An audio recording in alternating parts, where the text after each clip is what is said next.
Abortion, once unthinkable in Canadian society, today it has become commonplace and accepted practice. It has been 50 years since the legalization of abortion. What impact has it had on our nation? I'm joined by Ryan Stockert, producer of The Missing Project. Good to have you with us, Ryan. Tell me, what inspired you to make a documentary on abortion? After all, many of our politicians say that this is an issue that has already been settled here in Canada. Yeah, well, firstly, Paul, it's not settled. It's just not popular, but we'll get to that, I'm sure, later on in the interview.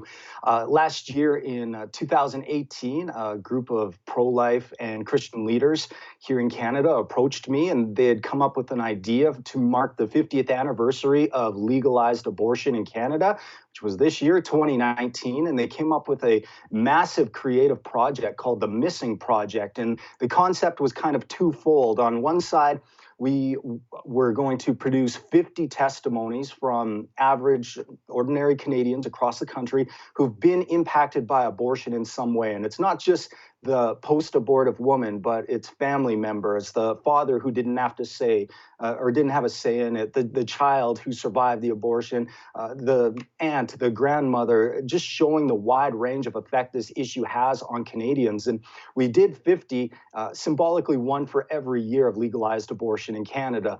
The second part of the project is a feature-length documentary called The Missing Project, where we look at the past 50 years and explore this issue, how we ended up in the position that we are in Canada with no law, and just it's kind of the Wild West right now with what's acceptable in clinics and in hospitals and stuff. So we examine the past 50 years of the pro-life movement and this issue. Okay. Tell me what's behind the actual name, The Missing Project. So what's missing? Yeah, I loved the concept right away when they approached me with it.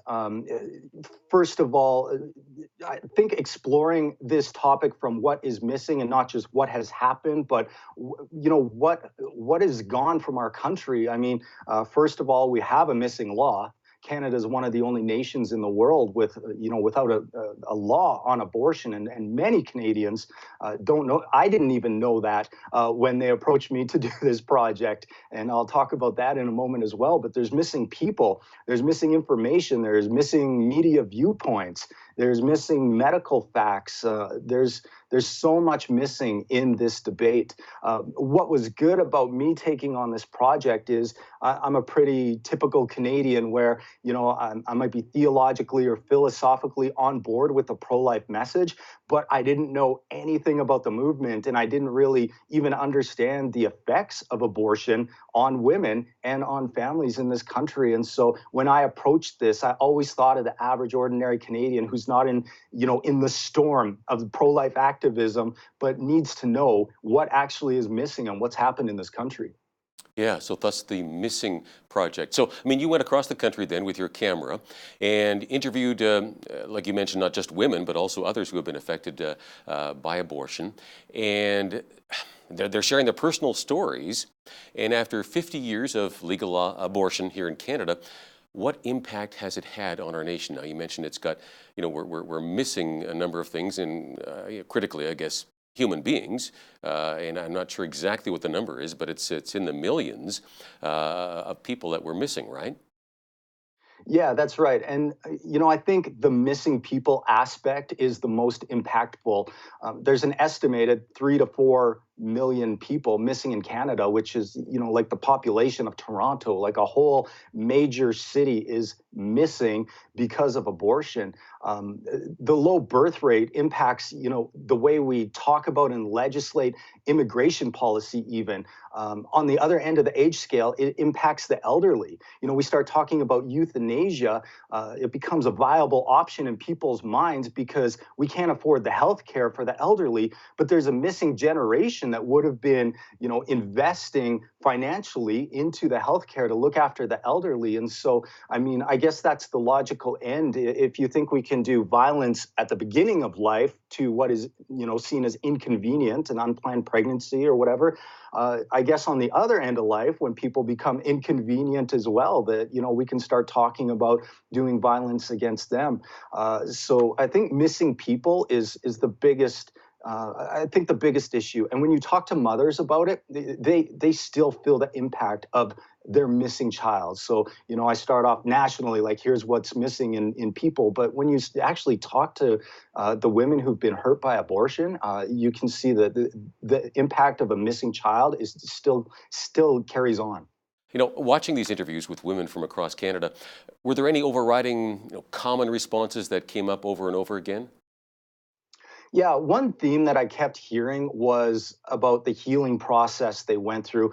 All the women I talked to who had come through the trauma of abortion had only found true healing in Jesus. And I mean, maybe that's too general to say of everybody. Like you say, we can't, pigeonhole every person in, every situation. But so much of their healing came through a spiritual connection with God and, overcoming addictions that entered into their life after abortion, dealing with the trauma, suicidal thoughts, unforgiveness, and so much more.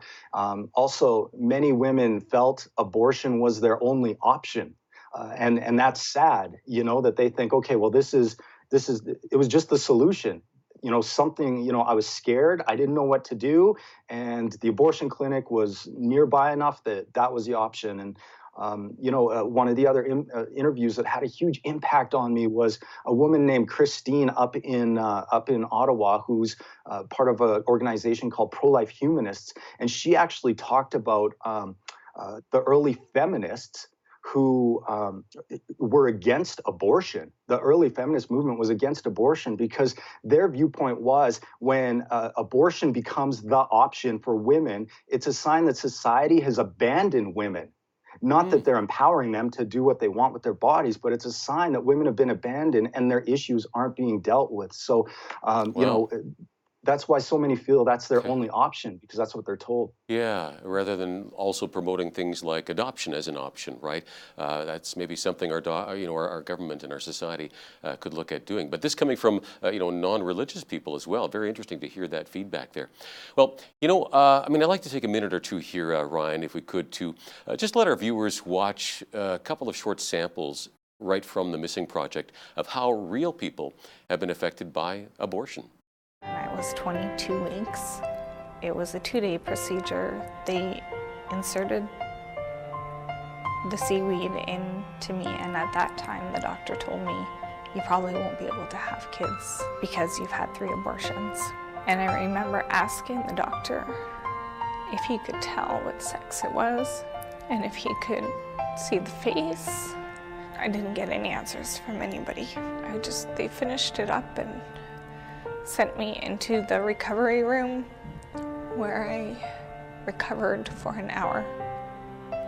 And I pretty much buried it and forgot about it until I had my babies with my husband.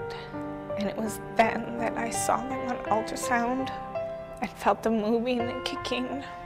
And it was then that I knew that it wasn't just tissue. Like I said, I had tried everything I could to convince her to keep this child, and I even talked to a lawyer, and the lawyer informed me that in Canada, the man has absolutely no right at all to stop the abortion, to care for his own child. And I had to ask her, I said, did you go through with it? And she just simply said, yes, it's done. And I'm telling you, it hit me like a freight train. I just felt the immediate impact of that loss of my child's life is what it was. People don't feel that way, they don't react that way if someone has their tonsils removed or a tooth pulled or some benign operation. It was devastating. I was devastated. I couldn't do anything for 3 days. I was just in a state of absolute grief. Yeah, those are powerful testimonies. Again, people sharing their personal stories, Ryan, from the Missing Project. And I think many Canadians have strong opinions on abortion, but I do wonder how many people have actually talked to somebody like this who's gone through it, right? And how many people would actually have any knowledge as to what takes place in an actual abortion procedure? Probably not that many. The term fetus sounds more benign than using the term unborn baby, for sure. Especially when one realizes that there is a beating heart involved, little toes and fingers and so on, right? Yeah, absolutely. And that's part of what's missing is missing information. Many women go in just thinking it's a glob of cells or just a bit of tissue. They're told that the procedure is just going to be like a heavy menstrual cycle and then it's done, and they're not told about the aftermath and the effects afterwards, and they're not told about the development of that fetus, of that unborn child, of that living being in them. And that's one of the topics we explored is missing information and how it is out there. Um, Yeah, the yeah. potential impact negatively on the health of a woman. It is weird that when you look at our medical standards across the country, if there's any risk to a person going through a medical procedure that is normally outlined in great detail, so you know what your options are. You can go through this or you can't because it may affect you, it may not, but you know what, here's the possibilities, here's the risks. That doesn't seem to happen from the people you've interviewed here when they go in for an abortion. Like, why is this medical procedure where less information is somehow good for you now? That does make me just pause and think. Okay, we have to change something here for the benefit of women, right? And now there's another part of this here too with the whole Missing Project documentary. I want to just touch on, because I think often what comes to mind is people think, well, okay, now you're probably a bunch of religious nuts, and you're trying to put guilt and condemnation onto anyone who has been in a tough situation. They're young, maybe confused, in a tough condition, financially and so forth, relationally. And well, guys, like, do you understand where these people are coming from? How can you be so hard on them? But my understanding is that you don't want to start an argument here. You don't want to condemn people. You're trying to start a thoughtful conversation on this topic, right?